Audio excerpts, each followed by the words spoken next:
Hello, Maria Ines. How are you doing?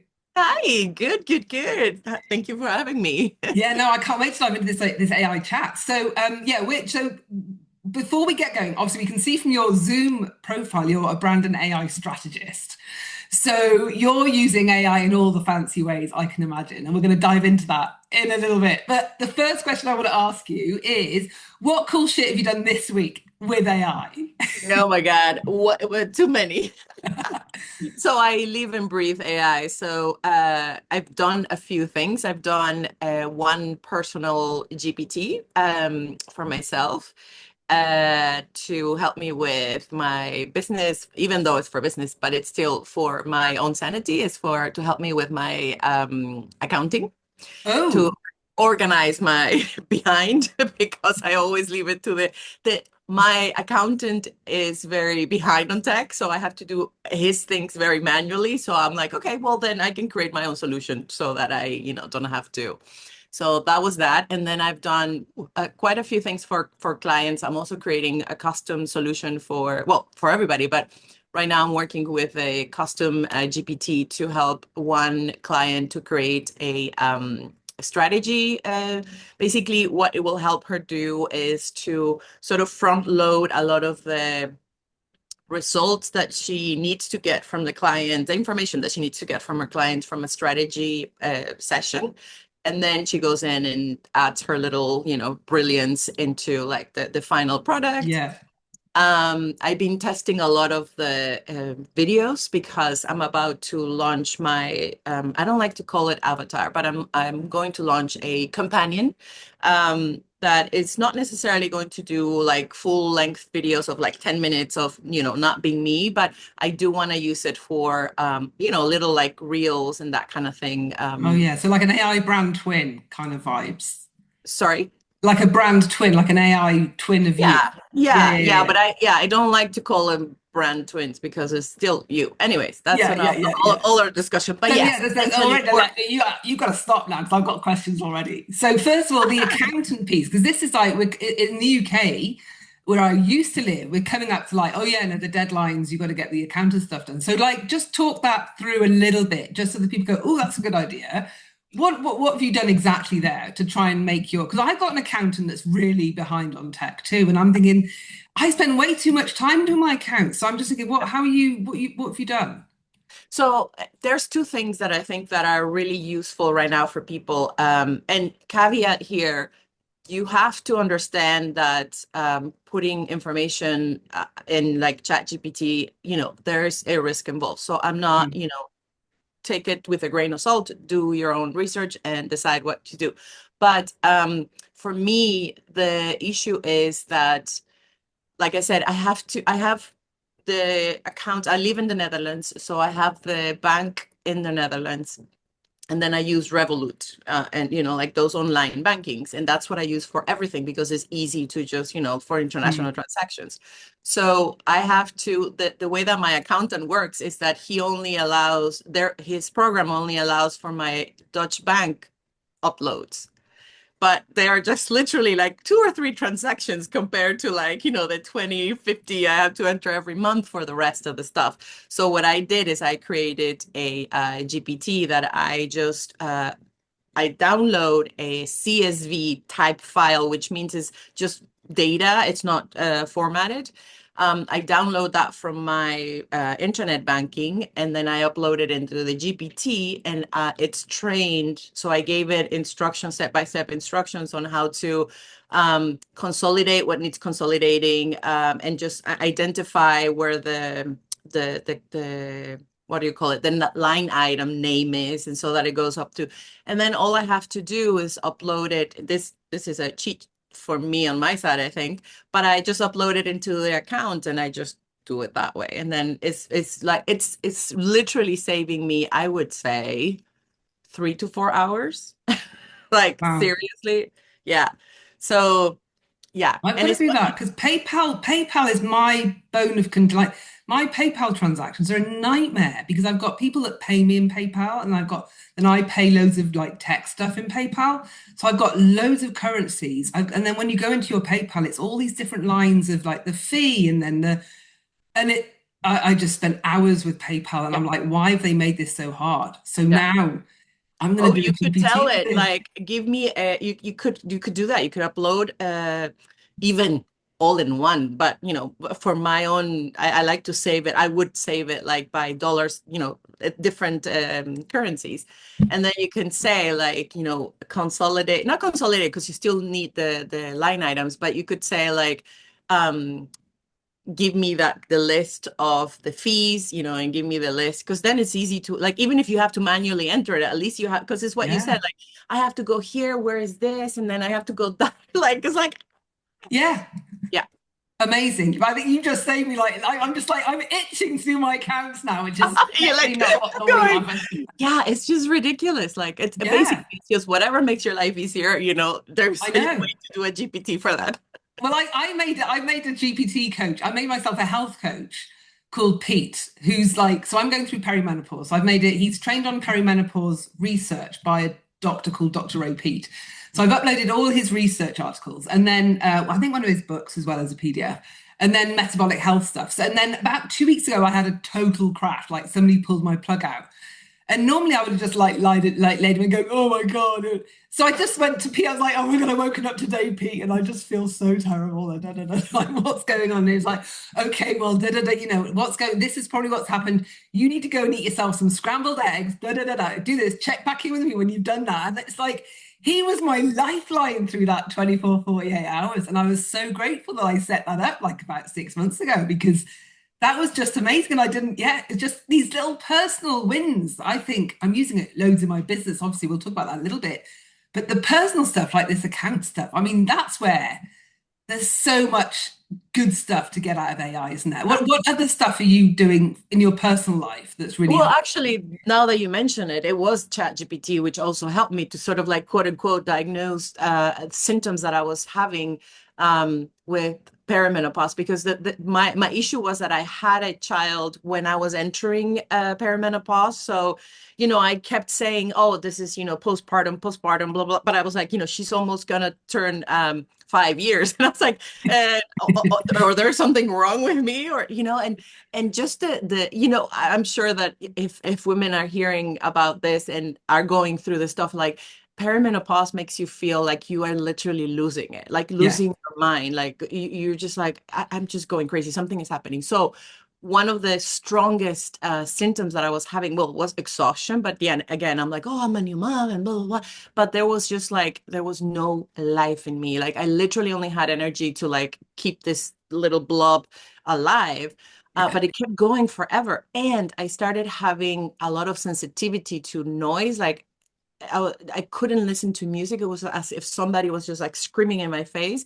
And I started having this like itchiness, this rash. And even if I touch my skin very lightly, it started looking like almost like if I had like really harshly scratched. And I went to the doctor, because I was like, it was annoying. And they're like, oh, it's just, a rash. You just have to deal with that. And I was like, part of me was like, okay. But then it went on and it became to the point that it lasted so long that I was just like almost like train myself to like, oh, when I go to the shower, I can only tab, I cannot do this because it would start. And I was like, this is not normal. Like, yeah, and so one day, and this is again, I think it's like 3 years ago, ChatGPT already existed. So, but it wasn't like an instinct because it wasn't something that people talked about, like, oh, go to ChatGPT and ask this. I just said like, okay, this and this is happening, this isn't happening. It's like, and it started asking me questions and questions and questions. And eventually, long story short, it's like, honey, these are rare, but these are symptom of perimenopause. And of course, the algorithm now knows about it. So I'm being fed the stories of women who, yeah, all the symptoms. So I really, oh, and another thing is it suggested that I go into magnesium. And it's been such a lifesaver to I sleep yeah. better. A lot of the symptoms have really resided. And now I feel like I have a little bit more control. I feel more like myself. And yeah, Yeah. it's just been, I'm so grateful. No, I know. I asked it to help me get my figure out what supplements I needed. So yeah, magnesium was one of the things I needed. And I used to work in the vitamin industry, so I know my way around supplements. But Hmm. suddenly it was like I needed a lot. And it's like, well, do I need magnesium glycinate or magnesium? Suddenly I'm like, this is outside of my pay Yeah, grade. I don't know what the hell's exactly. going on. And then like, well, you must take this one in the morning, and you've got to take this one with this one. And I'm like, well, now this is getting crazy. So Yeah. then it maps it all out with all the right ones. And then I was like, right, now I've got to buy this stuff. Where this is a nightmare. It's like, well, would you like a few buy links? And I was like, oh well, all right then. And suddenly I had the whole stuff in on one website, and it just gave me all the links. And it's like Yeah. that saved me so much time, because I could have lost a whole weekend just browsing supplement sites and, Yeah. like, wading through the crappy brands and all of that. So Exactly. yeah, I think using it like that for personal stuff is Yeah. just, and I realized as well, I don't feel like an idiot going talking to my chat GPT. Exactly. And I also want to say that, it unfortunately here the health system is in terms of talking about specifically perimenopause is not at a place that, again, I went to my doctor and she was like, well, you have literally, she said, you have to wait a year after your period stops to, we can deal with it. And I was like, "Ugh, whatever." But my point is, when you do go, and if you are fortunate enough to have a supportive and knowledgeable doctor, then yeah, as you said, like you have so much more information also to like almost teach them, but then you're talking to somebody who can, provide you with more information or guidance or whatever. But at least you feel like you're also informed enough to be like, no, no, no, no, like you're not going to dismiss me with like, Yeah, just yeah. paracetamol or whatever. It's like, this is let's dig deeper Yeah, type. yeah. Well, because I live in France, so I don't know a lot of this stuff. To have a conversation in English, I'd probably be okay. Whereas the minute I'm now using all these supplement names in French, and I'm now talking medical terms in French, I'm slightly. So I just got it all translated, and I said, okay. And because in France they're quite judgy, general comment, and I'm half French, so I can say that. Going to the doctor thing, I'm just going to get brushed off. They're not going to take it seriously, because the same reasons you said, they don't really trust, they don't know anything about menopause or perimenopause. So I was like, okay, I need you to give me I need to do objection handling. So if he says, oh no, you don't need that blood test, or why do you want all those blood tests? Like, why do all that shrugging off? Give me all the things, give me everything. And so I had scripts, I had objections, I had all the things lined up. Beautiful, exactly. The Yeah, it's guy, when I empowering. turned out with all this paperwork, Yeah. like there was one nurse I went to, and she looked at me and went, I mean, she's just like, oh my God, crazy woman alert. I did find an amazing doctor who's like, oh no, no, this is absolutely fine. I'll get you signed up for this. Here's a prescription. Da, da, da, da. And I think like what I learned from going through pregnancy and birth is that when you show up and you are informed about birth, then they meet you where you're at, Mhm. and they don't try and shrug you off, because they realize that you've taken some time here, right? And this is what I got as well with the doctors, like the guy that was not fearful of his own expertise, if you like, or being shown up or whatever. He just totally showed up and was like, oh right, no, you know all this, brilliant. And we had a whole different kind of conversation, which I could never have had Yeah. without that kind of preparing, Yeah. or like, let's say, pre-training that I got with my GPT. And that transformed that whole experience. And Yeah. I'm so grateful for that. That really is Yeah, just, it is. One point that you're making here is also something that I talk a lot about. It is that one of the things is that it helps us not having to feel like we have to know everything. And like talking about business, it's like it's never been the case, but people have always acted like I have to know everything about, I have to know about marketing, I have to know about this, and I have to know this and this and this and that. Like, for example, in my field of branding, it's like you don't need to become a branding expert. It's like you can ask it to support you in those spaces that you don't know, and continue to be in your lane, in your zone of genius. Because one of the things that has risen a lot lately is that now everybody's teaching AI. I'm like, does it really match with your brand strategy? Like, is it that what you really need to be? Just because it's out there and it's available doesn't necessarily mean that you have to now become an AI expert, right? Like, there's the aspect of including AI in your business, but there's another that I see too much of a trend is like people are now saying, okay, I'm a I don't know, email marketing expert, and now I'm going to also teach AI. It's like that. I always caution people to be like, don't let it be that shiny object that you feel like that is now the answer to everything. It's like, yeah, you can teach your people like, how to use chat GPT, for example, for emails, let's say in this particular example, but not necessarily go into like, no, I'm going to teach you AI. It's like, for me, it's a different story because, well, one, I just, I really dove in, and it is part of my its own brand. But you can create your own GPTs and help and use them to help you in those areas that you don't know, including AI. But it's not necessarily that you have to become an expert on it, Mm. like yeah, I really caution people to feel like learning about AI doesn't mean that you have to start teaching it, I guess, is the No. bottom. Let's talk about branding because I've just been I'm going through a whole process where I ended up I've developed a whole new company that on the back of a big AI project I did earlier this year. So I've just and my background's branding, so I'm very clued into the whole branding process. And what's been really great and I've been really excited about is that I've gone through a whole like creation of brand, if you like, in a whereas I'm used to working with design agencies, I'm used to working with branding agencies, I'm used to managing a brand, heading up a brand, being head of marketing, all those, all that good stuff in my proper jobs.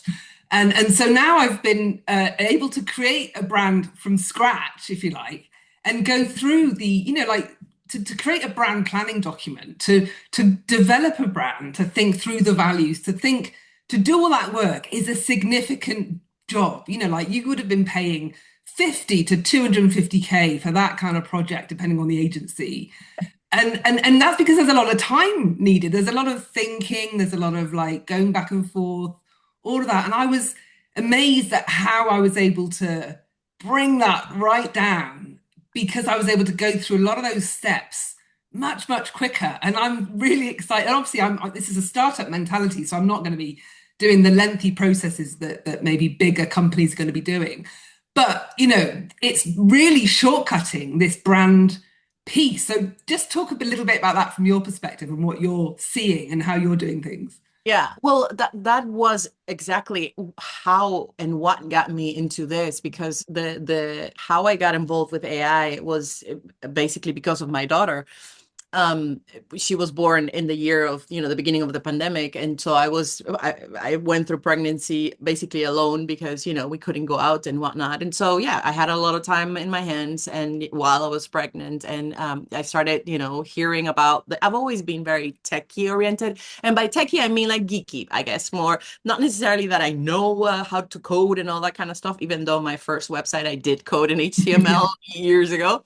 But it was more about like I'm always interested about technology, and like so I started hearing these rumors on the dark net, and I started following. I was like, okay, what's happening, whatever. And like I heard about artificial intelligence, even though we've used artificial intelligence already for many years. But it felt different. Anyways, fast forward to having my daughter, been busy, whatever.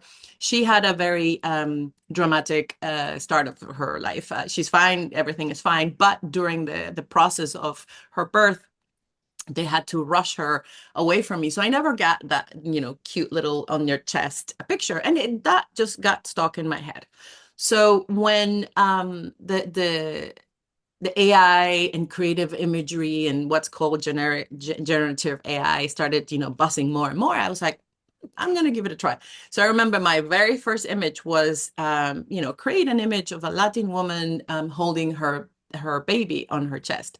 And this is like mid-journey version 2, I want to say. So it was a blob, literally, like very abstract. Oh, I remember I also said, because that's what I felt when we were in the hospital, I wanted the universe, like, because I felt surrounded by, the energy of my ancestors and whatnot. And the image, it's unrecognizable. It's just, yeah, you see the shape of like the curls and something here. But it looked more almost like what imagine like an echo, the very beginning of life and whatever. But there was something that happened when I saw that image. There was just like, even now talking about it, like there was this electric energy of like, wow. And I mean, I don't want to like exaggerate and say like that cured me, but the experience was very dramatic. And when I saw that image, it was just almost like I felt seen. I felt Mm. like almost like a closure of like, yeah, there she is, even though it, again, it didn't even have face. It was very abstract, but there's something happening in there. And I was like, hmm. I was like, let me start by, and I started playing and I started playing. And at the beginning, I was just using imagery for myself. I never even thought about like, oh, let's start. And then people started asking me like, wait, what is that? And the visionary started joining me and I started doing imagery for that. But I didn't know to the extent, but I knew that there was something there. I knew there was a seed of something different. And because I'm also a brand photographer, I realized I'm like, okay, again, we're in the middle of the pandemic here. I was like, I couldn't go to my clients to take the photo shoots. I'm like, I can create photo shoots. And then I was like, that means I don't have to travel. That means I can be with my child. That means that they don't have to travel. That means that the cost of a photo shoot is so much more reduced because, the involvement is, half almost. Anyways, so I just started playing with that. And then for me, it was about the democratization, the equalizing force of AI, right? Like that to me is what really, really got me. My former life, I was a humanitarian worker. So for me, democratizing access to things, to education, to, all the kind of things, it's always been at the forefront of my values. It's like, so when I saw the potential of this, I was like, And yeah, what you're saying in terms of branding is like, there's so much more freedom and leeway to now test things, right? Like Mm. you had all this pressure to be like, this photo shoot has to work because I don't have another 10K, 20K, however much, like this has to work. So all the weight of one image was so heavy. And I'm not saying that it shouldn't be equally as important and it shouldn't be equally as strategic. But my point is that I do feel it in my clients. They're so much more relaxed because like, okay, if this doesn't work, then, there's the possibility of something else. Mm. And also it's about creativity, it's about having more fun, and it's about also, to me, the future of AI in terms of like the business that we are engaged in is hyper personalization. And this is what, the possibilities that are now opening, like what you asked me, at the beginning, like I am testing AI photo softwares right now. I'm just like that. Even looking back only 3, 4 years ago, it's just like this used to take me, 20 minutes. Now it takes me 2 minutes. It's like it's just incredible the potential that it is. And I feel like that is almost like the incredible potential. But I always tell people like we also need to match that potential because I feel like one of the biggest obstacles that I see with AI at the moment is that we are using AI, and this is a generalization, but this is how I see it. We're using AI to solve old paradigm problems, issues. Mm. And we need to start understanding the potential that we don't even see. So when we're talking about AI imagery, there's this like really strong camp that feels very strongly about it. And then there's the other one that goes all the way to the other side. And I'm like, I'm in the middle. I'm like, again, because it's not only about putting your face on an AI image, it's also like the supportive, I call it stock imagery, but the supportive imagery that a brand needs all the time, right? Like we're not only talking about personal brands, we're talking about brands in general. Like the customization that can be had is just incredible. So we need to start learning to think differently with AI because when we input, and I'm sure people have heard this 1,000 times, it's like your output is only as good as your input. But if you're only thinking with the lens of like, I want to do 100 reels because that's what works. I'm like, is it? Is the where we're going, is it going to be, how is social media, for example, going to change in 6 months, in a year, in 2 years, in 5 years? So I feel like we have this great opportunity of creating something that, yeah, we don't even know what it is, but I feel like we need to start learning to expand our minds and start using AI to help us see the future for our own businesses, for our own lives, because Mm. there's just so much potential there that is coming that we don't even recognize yet. No, and it's huge. When I think about what we're able to do now in terms of the video, now you can get your talking video. I mean, what you can create with your AI imagery, the need to stay on brand is stronger than ever. And so Exactly. just because you can create a digital twin or whatever you want to call that, doesn't mean that all branding's got to go out the window. You've got to create a version of you that still is you and that people go, yeah, that's it. If it's wearing a dress that you'd never wear or, walking like you'd never wear, then it's you might as well just be posing really badly on a terrible photo shoot, which I've done Exactly. also, right? I've got photo shoots. I'm Exactly. like, I never stand like that. Don't ask me to swing my shoulder and do this. Yeah. Not going to do that. I look like an idiot. So you've got to use the same approach with these AI images. But now we've got everybody's creating so much content. It's ridiculous. And so how are you going to cut through this noise when you think of that so much on YouTube is faceless content that's AI generated, or even now could be not faceless, but actually the person. There's a guy I follow, I can't remember what he's called, but he does all his walkthrough videos on AI, and it's his AI, it's not even him doing it. I don't know how he's doing that, but it's just him in the bottom right hand corner Mm. talking through a walkthrough, and it's not him. So yeah, and there's just so much content. So again, you've really got to be clear about what your brand is so that you're Mhm. recognizable. People know it's you and what you stand for when they come across you. And so it doesn't take away any of that need to know who you are as an individual, No. what you want to say about yourself, what's important, all of that means that, and if you don't do that, it's going to look so bad. It's going to And look that's so, what excites me about it because, yeah. you in your experience, you know this. And I'm still asking people this all the time. Brand strategy was a nice to have up until now. Like people always like, I've been a brand strategist for almost seven years or something. When I realized that people were doing their photo shoots, their real in-person photo shoots without a brand strategy, I decided to stop offering them because I was like, you are again, this is a nice healthy investment. You need to make sure that the results are going to be valid, they're going to be based on something that it's going to at least last 5 years. Like not everybody has 5 10K to drop at the drop of a hat to create like imagery every day every year. Like nice if you could, but not everybody could do that. So and it was a struggle for me to not convince but to like show the value of a true well done brand strategy because people always thought, oh, the brand strategy is brand guidelines. I'm like, no, no, no, that has nothing to do with the colors of your, the fonts or whatever. Like, no, you need to have the foundation, as you say, like, who are you in the sea of sameness? And now I always say, like, now it got even more personal, like Mm, personal brands. And even if you are a small company, like, an SME, you still have to recognize that this is, and it's actually exciting because that means you do have something to grab onto in this mm, sea of sameness. And mm, at the same time, yesterday, actually, literally yesterday, I posted something about AI images because somebody I was having a conversation about starting a brand strategy. She said, because I said, I use AI for imageries. And she's like, let's talk about that because she said, I don't feel that AI images are for me or that are aligned. And I explained a little bit of what we just talked about in the sense of like, it's not necessarily that one, I'm not going to force you to create images of you, but two, don't think of them as those images or those avatars that you've seen out there. It's not about creating a fake version of you. If mm, that is the route that you want to go, as long as it's aligned, that's fine.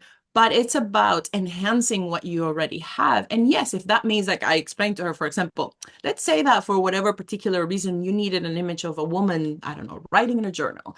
Like we can make her look similar to you. It doesn't have to be like, it's not about um fooling people into believing that is you. It's just this is on brand or this is not on brand. So I actually put an example in the Facebook post of an image of me, very, sophisticated with like on a white couch with like this like suited pantsuit, blah, blah, blah. I'm like, it's a beautiful image. It looks like me, but it's not me. So exactly what you said is like, I am never gonna be like I mean, yeah. I have curly hair, whatever. Like, this is my thing. Like, I'm not gonna look like that. So if I start posting images like that, it's just if people feel it, the energy is felt. So yeah, it's to me, it's about the fact that the more you lean into your values, into your uniqueness, is the actually what's going to help you now stick out, stand out in the sea of sameness is, to me, is exciting. It's like, but yeah, it starts with a solid brand strategy and a solid understanding of what is it actually that makes me different from, because it's not just the imagery. Like that's on the image is the result of the process, right? Yeah. Like so it starts actually a few steps back, and we got away for a long time without knowing all of those things, or with thinking that we had an idea, but it needs to start being formalized. So if anybody is doubting it, like this is your Yeah. cue, this is your do it. Like this is important. Yeah, yeah. And I think maybe we maybe didn't need to formalize it as well before, because working with another human, let's say a photographer that intuitively knew what was going on, met you, saw you, got a sense of you. You know, I worked with some really great brand photographers and they just knew me and they were able to capture that essence of me on shoot without me needing necessarily to brief everything. Yeah. And there are those that just totally did not get it, right? And so that was down to the human connection, whereas that's not there now. So now you've got to be really prescriptive and do a lot of behind the scenes prompt engineering or whatever you want to call that Yeah. to make sure that the AI understands exactly what they need to create, what vibe they need to create, what mood, what all of that. And so now we need to be very prescriptive about it. Whereas before you get away with having a photographer that was just bloody good at their job and that could get you.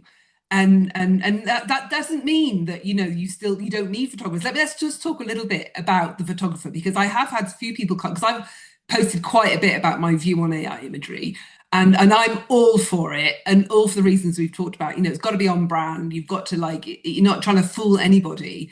But some of the comments are, well, I'm a photographer and I don't know where this leaves me. And immediately I'm like, well, hey, honey, this is a massive opportunity for you. You need to add this to your bow because actually Exactly. you've got the thing that people need. You can amplify. I don't know, what's your position on I mean, photography? I am a photographer, and I promise you, I was one of the first ones who started doing this. And it's not even to go in the scary, like, oh, if you don't adopt AI, somebody's going to do it for you. I'm like, well, yeah, but that's not even the issue. Is that exactly what you just said? As a photographer, one, if you're going to do a real in person photo shoot, which I do not believe that they're going anywhere because they're still important. People still want to, at least the people that we surround ourselves with, the conscious entrepreneurs, the people who just value authenticity and blah, blah, blah, blah, blah, they still want those images. But the point is, as a photographer, it's so much easier. People not everybody thinks the same way visually as photographers, as creatives. So it's hard for them to imagine and seeing what I envision. So now I can talk in pictures to my clients before we do the photo shoot. So I can say, oh, imagine this and this and this and that. Like, we're going to do this kind of image or that kind of image and this kind of scene and that kind of scene. So one, they have it actually removes the Pinterest inspiration because we can create a mood board together that is more realistic to their expectations. So that's one thing. The second thing is, as a photographer, we don't need to necessarily hire a studio, because I can create the images with a plain background. I can put you, the real you, in a AI generated background. Imagine you need to be in space. We'll put you in space. We cannot go to space, right? So the creativity opens up incredibly. And then there's also like the repurposing of the images and all of that. So it's not again, I just don't see it black and white. There's a middle ground that everybody can, every photographer has an area that they're an expert at. So try to lean into that, offer. Mm. One of my first offers, apart from the AI images, was also to create a stock imagery, but I created it because it wasn't available out there. Like there were like gorgeous, like everything is pink and flowers and blah blah blah kind of thing, but it was very heavily um how do I say this? It was just white people. And then I had the other ones where people who were offered like more, diversity in their images, but it tended to be a little too far to the other end. Mm. There was no, I couldn't find anything, and I'm not saying that didn't exist, but I did some research and I couldn't find something in the middle. So I just took it upon myself. I'm like, this is possible. So I started creating a more DEI, a diverse, inclusive stock imagery, and so again, there's just so many ideas. If you're only limited by your imagination. So that, yeah, I wouldn't go being afraid. And this is for everybody. Like, yes, there are aspects of our jobs that are becoming easier. Like, I wouldn't say redundant. So, how can you not make yourself redundant by being innovative and by being visionary in your own expertise? Because it's not about AI replacing you, it's about you collaborating with it to make you better and to Exactly. take your work onto the next level. Yeah. Not thinking, oh, well, that's me done. I'm going to go and I'm not, I'll have to find something else to do. So, no, how can you use this and collaborate with it to now do something even more incredible where you get to channel more of you? And maybe some of the work you were doing doesn't need to be done anymore, but maybe that opens up new aspects of creativity for you that Yeah. means you can now start doing this instead. And I find that a lot of the mundane work that I've been doing in my business, where I've been able to do less of that. And actually, it's work that I don't get paid for. It's behind the scenes. It takes time. But I can't not do it because when you run a business, there are certain things you have to do, like the accounts we talked about at the beginning. So Mhm. if you can just do that in less time, now you've got more time to take your own work to a new level. And that's so exciting for me. And I think about how my work has gone upward or whatever, you're not upward, but developed totally because of the collaboration with AI and the way that I'm working with it. And that's what I find really exciting. I think no matter what world you're in, whether you're a writer, because I write, like photographer, even all those creative things that are now just being gobbled up by AI tools, it doesn't mean that you'd have to do the work because somebody's still got to feed the prompt, somebody's still got to do the thing at the beginning, the seed idea. Because AI, from my experience, is really crap at creativity. Like it doesn't make the leap.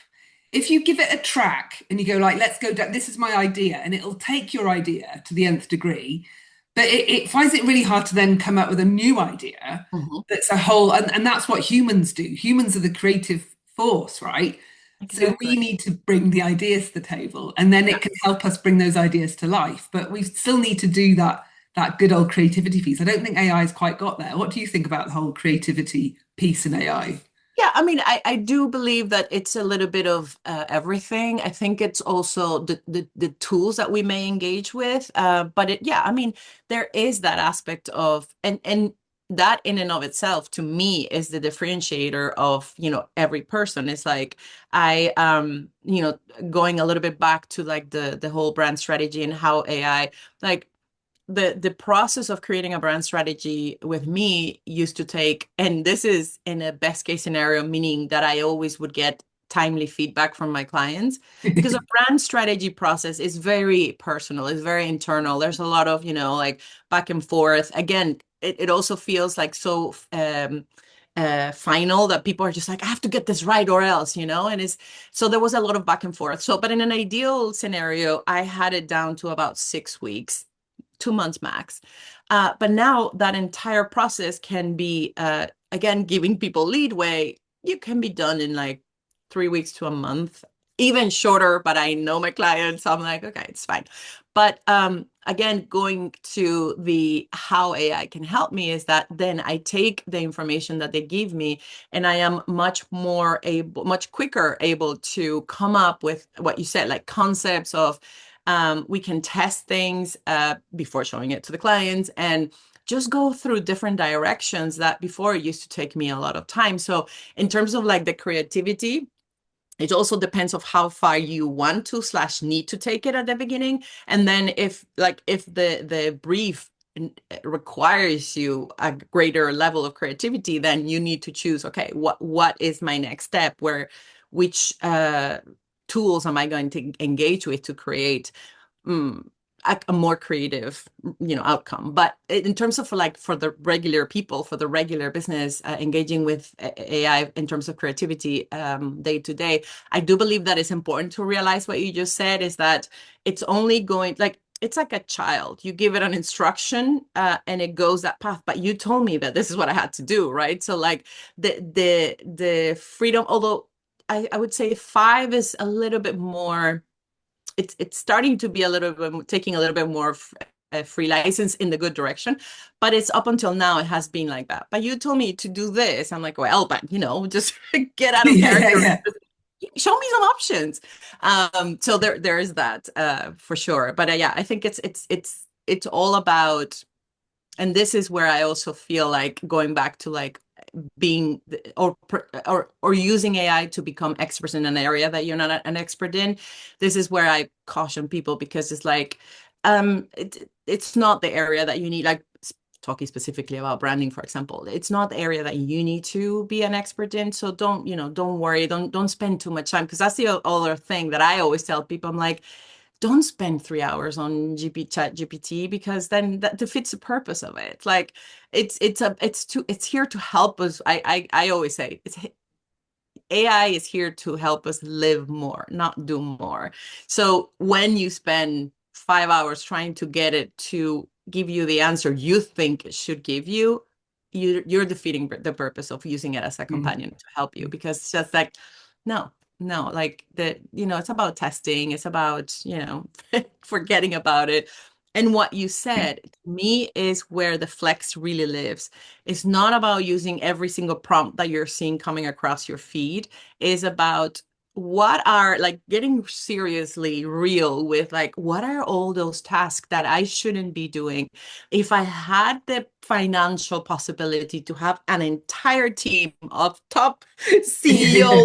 level people, what would they be doing? Okay, then I can find ways, whether it's a GPT, whether it's a tool, whether it's a custom solution, I can find ways to have those solutions done for me, so that I can finally, for the first time in modern history, actually do what I'm here to do. Like, your genius is what people need, not your, how many emails you're able to crack up in a week. Like, that's not what people are here paying you for, right? So, like, what are all those things that we can get rid of? And the other thing I always say is that we also need to learn to think different in that terms, because I find it in myself, but also in clients, is that when we starting to, because at least for me, the goal is for have AI to actually truly free time for me. When you find yourself with half an hour, 45 minutes, immediately our mindset goes, our nervous system goes, I need to be doing something. I should be doing something else. I'm like, no, this is what we signed up for. When we said, I'm going to go into business for myself, this is exactly where we want it to be. So we need to train ourselves now to understand that now you can go for your French lessons, you can go for your ceramics, whatever, like, you can just be present in life, and this to me is the revolution. But we're still a ways away on to learning how to live like that. It's Mm, not about like, oh, the robots and all the things. Like, no, it's not, for me personally, it's not about creating those 1,000 reels that you can create. What for?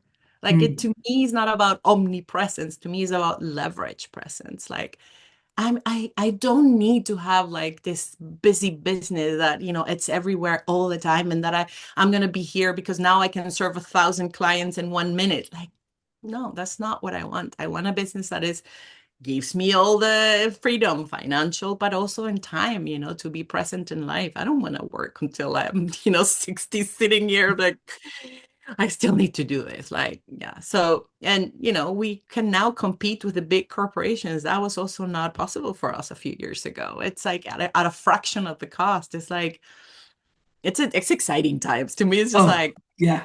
No, no, it's totally exciting. I feel like we could have gone a whole different direction there with what you just said at the beginning, but I just realized how long we've been speaking. So maybe we need to do a part two, because the whole, like, yeah, like, people I don't think can handle the idea of just doing nothing in inverted commas, right? That's a whole different conversation that maybe do need to dive into again. But yeah, no, the exciting bits. I just want to finish on. Have you on this, like, the personalities of the GPT, of the different AI tools, and how, like, last week I think something changed with five, where suddenly everyone's like, oh, but I miss my chat. He's like, they're not as friendly. And how there are people that are really, really connected to their GPTs and the things they've like. So let's just talk a little bit about that before we go, because Yeah. I noticed that and I was like, oh no, where's he gone? Like, no, I don't know, it, right? Yeah. There was a real connection there, which is kind of terrifying. But also I notice there's a different personality when I go into Grok, for example, where I just like it's just no BS, like giving it like a, like totally slapping you around the face with it. And it's like, oh, this is kind of fun too. These different, I don't know, personalities of the different tools. What's your take on this? Yeah, I mean, that's yeah, a whole other I conversation, know, right? right? But no, I do. I remember the day that I got access to GPT because 5, we in the EU, well, maybe it happened to you too. We get it a little bit later, well, I think it was a couple of days later because of EU regulations and whatnot. Anywho, when I started playing with it, I felt like I was talking to a new person. Like I was like, oh, who are you? And I Yeah, didn't ask yeah. him that, but it was like Like, I was like, wait, you forgot all about me, like, but in terms of the personality and my connection with it, I do treat it like like an entity in the sense of like I haven't created attachment to it, in the sense of like I don't miss it or something. So and there's a real concern here, like there's actually studies and yeah, there's a real concern. So definitely if somebody's ever feeling this like, oh, I miss it, like be careful with that. mm, But there's almost a level of infatuation with like, but I feel like there's a deeper thing there in terms of like the reason is the deeper reason is more to do with how not seen we have probably felt in this busy world that we live in, that mm, being able to have a conversation and not feel judged. And I think that's why the people pleaser personality was annoying was the best, the more like the favorite one, because yeah, it almost like always agreed with you, like, oh yeah, I'm like, no, no, no, I didn't like it. I was like, stop agreeing with me, like, I'm gonna paint my house red and you think it's good. Like, no, I need a critical thinker with me. Like, I need somebody to like actually help me see to get out of my own head. So I actually appreciate the direction it's going, and I actually Claude also changed. It doesn't now give you the answer right away. It actually makes you think. It starts a conversation. And the first mm, time I received it, I was like, taken aback, but I like it. I like it because mm, yeah, we need to get out of that pattern because it's so quick and easy to just get into that pattern of like, first, let it give you the solutions every single time. And like people were starting to like not even question it, and like for example for post copying and pasting, and then realizing like, no, I would never, not in the like tone of voice, but like that's not even on a value align, that kind of things. Like that's because you started trusting it 100%, and like, no, you need to be discerning. Like this is, to yeah. me, it's like the biggest thing here. Like we need discernment and the usage of it, because the bottom line also is that the systems, the data in which these models were trained are already biased and are already um, uh, skewed to one direction. And for example, for me as a Latin woman, a woman of color, I'm like, I fight back hard with it because there's just so much, it was trained in the North. Mostly of the content in the internet was created in the North, was created in the West, was created in the, so we also need, as a collective community, we have a collective responsibility to like really call out not only it, but also our own biases. Because I'm not saying absolutely that because I'm a woman of color, I don't have biases. I do. And I often ask it to also reflect back, so there's that potential also of, taking the future models to a place. I'm not going to say it's perfect, but to be more conscious and more aware of all these kinds of things, including the mental health that can, be affected by the usage of or overuse of LLM. Yeah. Yeah, for Yeah, sure. no, it's a huge, and I think yeah, the whole mental health piece is, and there's massive opportunities I think in mental health because this lack of judgment that people feel when they do engage with it, which I think is really good. A lot of people don't consult help because they're Mhm. worried about those first judgments they may get. So it enables them to start on that healing journey, whatever that may look like. But then it becomes a crutch, then it is we're in tricky territory. So, but again, a whole other conversation. So I'm just gonna let's just wrap it up for today, Marie-Ines. It's been brilliant. So if people want to track you down, where can they find you with all your wonderful work? So I hang out mostly on Facebook and Instagram, and is you can share it written, but it's envisioned brands Okay. at yeah. So I'll at pop a both. link below when I put the Yeah, description. So brilliant. yeah. Thank you so much. It's been brilliant. Thank Thank you. you for having It's me. been great. Yeah.